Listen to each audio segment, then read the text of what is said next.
le Premier ministre a annoncé ces mesures, a dévoilé sa nouvelle stratégie de maintien de l'ordre. Elle est détaillée, on en a parlé avant que vous n'arriviez sur ce plateau. Est-ce que c'est une réponse à la hauteur? Est-ce que vous, qui connaissez bien le ministère de l'Intérieur, vous avez été ministre, vous connaissez bon nombre de ses collaborateurs, j'imagine, qui sont restés au ministère ou qui sont des fonctionnaires, est-ce qu'ils sont aussi également capables d'appliquer ces nouvelles mesures? Est-ce que vous avez confiance pour samedi prochain? Oui, naturellement, je vais répondre à votre question, mais il y a une chose qui me frappe d'abord, c'est que je trouve que l'on n'a pas suffisamment conscience de la gravité de la situation.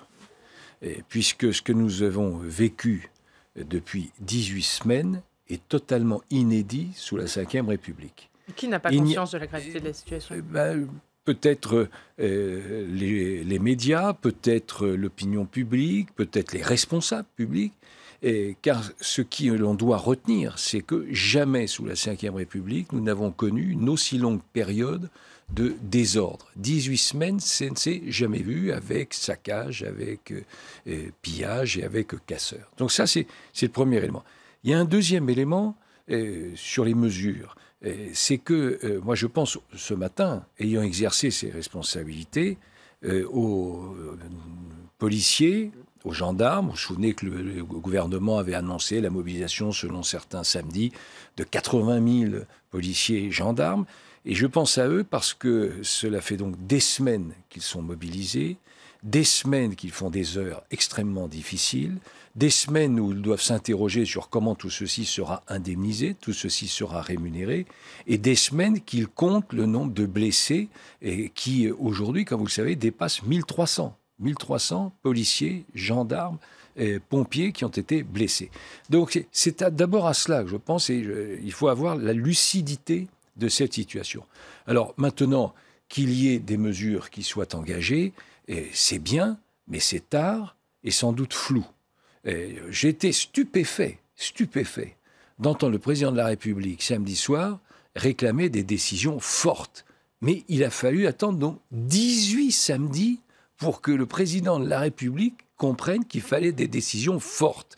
Donc ça, c'est une première réaction. Ce qu'a été votre ministère n'est pas en cause, selon vous, ceux qui ont été vos fonctionnaires, parfois vos collaborateurs, qui sont encore là-bas.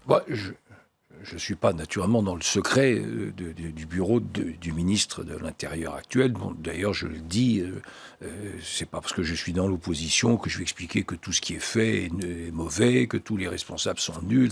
C'est pas mon tempérament et c'est pas ce que, à l'étape de mon engagement public, c'est pas du tout ce que j'ai envie de dire. Simplement, je ne crois pas à des dysfonctionnements comme apparus par je ne sais quelle opération du Saint-Esprit qui justement n'aurait rien fait, comme cela a été dit par le Premier ministre. Je pense qu'il y a des consignes qui ont été données, des ordres qui ont été donnés, et ces ordres étaient incontestablement pas les bons. Pourquoi?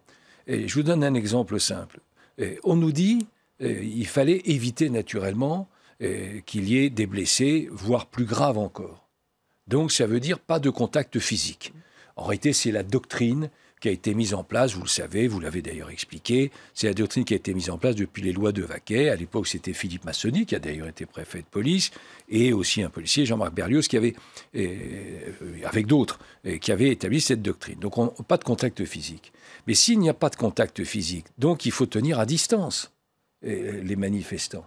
Et là, incontestablement, ce week-end, cela finit par être dit et dévoilé. Eh bien, on a dit pas de contact physique, donc maintien d'organisation traditionnelle, mais en même temps, on a changé les armes non létales, ce qu'on appelle les LBD, et en réduisant leur portée. Les fois précédentes, les armes létales ont une portée de 30 à 40 mètres selon les cas, c'est-à-dire que ça permet de maintenir à distance les émeutiers. Et là, on les a mis à 6 mètres. Donc, naturellement, on a tous les risques de dérapage. Il faut plus de fermeté pour vous, Brice Hortefeux, quitte à assumer d'avoir des blessés. Est-ce que, samedi prochain, il faut assumer qu'il y ait des blessés si les manifestations sont aussi violentes? Précisément, c'est ça le sujet. D'abord, la doctrine qui est appliquée encore jusqu'à ce samedi dernier n'est plus la bonne, puisque la doctrine était utile est efficace en cas de manifestation, elle est inefficace en cas d'émeute. Dites, je ne crois pas à des dysfonctionnements. C'est la raison qui a été invoquée pour justifier le limogeage de Michel Delpech. Pour vous, ce n'est qu'un fusible, ce n'est pas lui qui est responsable de ce qui s'est passé samedi ? Oui, j'essaie là aussi d'être raisonnable, parce qu'on peut effectivement soit accabler le préfet de police, soit au contraire dire c'est scandaleux, c'est le ministre, comme ça. Bon, il y a une tradition sous la Ve République, et d'ailleurs sous la République plus largement, qu'à un moment donné, les préfets servent, comme le mot que vous utilisez, de fusible. En l'occurrence, je ne comprends pas très bien la logique, puisqu'il y a eu effectivement des failles d'ordre public à Paris, mais enfin il y en a eu à Montpellier, il y en a eu à Toulouse, il y en a eu à Bordeaux, et on choisit pour remplacer le préfet actuel celui de Bordeaux. Il y a eu aussi des failles à Bordeaux. Donc, vous connaissez Didier Lallement ? Bien sûr, je connais la plupart des préfets qui sont en poste. Il fera un bon préfet de police de Paris ? Écoutez, on le verra, mais je veux dire, il n'y a pas eu Paris le désordre, Bordeaux l'ordre et la sécurité. Non, il y a eu des problèmes aussi à Bordeaux, comme il y en a eu à Toulouse. Bon, je vous le dis, je comprends la décision qui a été prise, mais par tempérament, moi, je n'aime pas quand le politique se défausse sur l'administratif. Et lorsque j'exerçais ces fonctions, moi, je n'ai pas placé hors cadre, c'est-à-dire mis fin aux fonctions d'un préfet, sauf faute personnelle de la part de l'intéressé. Mais je ne l'ai pas fait, c'est un autre choix qu'a fait le gouvernement. Denis Caro. Beaucoup considèrent aujourd'hui que le maillon faible, c'est Christophe Castaner. Il sera auditionné aujourd'hui au Sénat. Est-ce que vous attendez quelque chose de cette audition ? Peut-être peut-il répondre à des interrogations. Qu'est-ce qu'avait signalé le renseignement territorial ? Le renseignement territorial avait dû faire remonter des informations avant samedi. Qu'y avait-il dans ces informations ? Est-ce que ces informations étaient justes ou est-ce qu'elles étaient fausses ? Est-ce qu'elles ont été suivies de conséquences et prises en compte, et donc notamment dans la mobilisation des effectifs ? Est-ce que, autre exemple, peut-être sera posée la question de suivi des réseaux sociaux.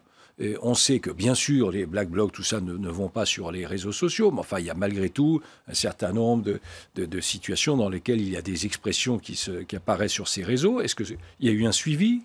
Quelle était la conséquence de ce suivi ? Et puis, la question, à vrai dire, évidente. Vous aviez d'un côté 1500 casseurs et pilleurs, et de l'autre côté 5000 policiers et gendarmes. Comment se fait-il qu'il n'ait pas réussi à maîtriser ces casseurs ? Vous savez, je suis député européen, donc je discute, moi, dans l'hémicycle du Parlement européen, j'ai un voisin qui est espagnol, un autre voisin qui est hongrois. Je vous garantis, ils regardent les yeux écarquillés la situation dans notre pays. Là, je ne les ai pas vus depuis samedi, parce qu'il n'y avait pas de séance plénière, mais ils m'en ont parlé, bien sûr, précédemment. Pensez que la France, qui est la 6e puissance mondiale, qui est la 2e puissance européenne, n'arrive pas à assurer la tranquillité, l'ordre et la sécurité sur l'avenue qui est sans doute la plus connue dans le monde, évidemment, ça stupéfie nos compatriotes européens. Denis Caro.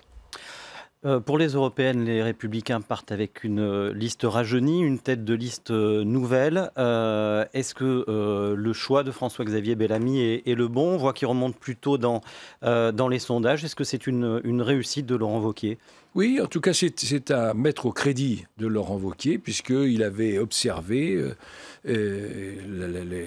l'expression de François-Xavier Bellamy, qui est un intellectuel, qui est un philosophe, qui est naturellement jeune, mais qui a en même temps une expérience d'élu local, puisqu'il est maire adjoint dans une collectivité importante, qui s'était engagé déjà dans la vie publique, puisqu'il n'avait pas de carte, mais il a été candidat aux élections législatives. Et je dois reconnaître, si ce n'était pas le cas, je le dirais aussi facilement, je dois reconnaître que j'étais à Lyon lors du Conseil national, que François-Xavier Bellamy a fait un discours très impressionnant, à la fois sur la forme, par la qualité de son expression, et en même temps par la hauteur de vue. Et donc, c'est à mettre au crédit de ce qu'accomplit Laurent Wauquiez pour reconstruire notre famille politique. Nous avons souffert, nous avons quasiment été détruits, et là, incontestablement, nous sommes en train de regravir la pente. Merci Brice Hortefeux. Il fait partie du Nouveau Monde, donc, François-Xavier Bellamy. Oui, mais le Nouveau Monde, faites attention, parce qu'au rythme actuel avec le président de la République, l'Ancien Monde lui-même deviendra bientôt le Nouveau.